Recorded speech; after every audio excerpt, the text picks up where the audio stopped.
இது ஒரு சிறிய விழிப்புணர்வு வீடியோ. சிந்திப்போம், செயல்படுவோம். இடது பக்கம் இருப்பவர் வி. இரத்தின முதலியார், டிஎன்பிஎஸ்சி முன்னாள் தலைவர். வலது பக்கம் இருப்பவர் வீரவநல்லூர் சங்கரசுப்பிரமணிய முதலியார், முன்னாள் சட்டமன்ற உறுப்பினர். இவர்கள் இருவரும் தனது 21வது வயதிலேயே செங்குந்தர் இளைஞர் மாநாடு நடத்தியவர்கள். பல 100 செங்குந்தர் அரசு வேலை பெற காரணமாக இருந்தவர்கள். சுதந்திர போராட்டத்தில் சிறை சென்றவர்கள். அரிய தமிழ் நூல்களை புத்தகமாக வெளியிட்டவர்கள். அந்த காலத்திலேயே நன்றாக படித்து பணக்காரராக இருந்தாலும் பிறந்த சமூக முன்னேற்றத்துக்காக போராடி உள்ளனர். நாட்டு பற்றுடன் சுதந்திர போராட்டம் செய்தவர்கள். தமிழ் பற்றால் அரிய நூல்களை காப்பாற்றி புத்தகம் வெளியிட்டுள்ளனர். இன்றைக்கு உள்ள செங்குந்தர் இளைஞர்கள் ஒண்ணு ஒழுங்கா படிப்பதில்லை.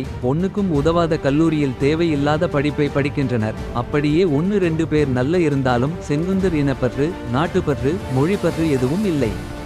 வருத்தப்பட வேண்டிய விஷயம் என்னவென்றால், சில ஆண்டு முன்பு வரை செங்குந்தர் சங்கம் மூலம் கல்வி உதவிகள் பெற்று பயனடைந்தவர்கள் கூட இன்று வாழ்க்கையில் வெற்றியடைந்த பின் சமுதாயத்துக்காக எதுவும் செய்வதில்லை. இப்போது அவர்களுக்கு சாதி சாக்கடை ஆகிவிடுகிறது. என்னங்க சார் உங்க சட்டம்?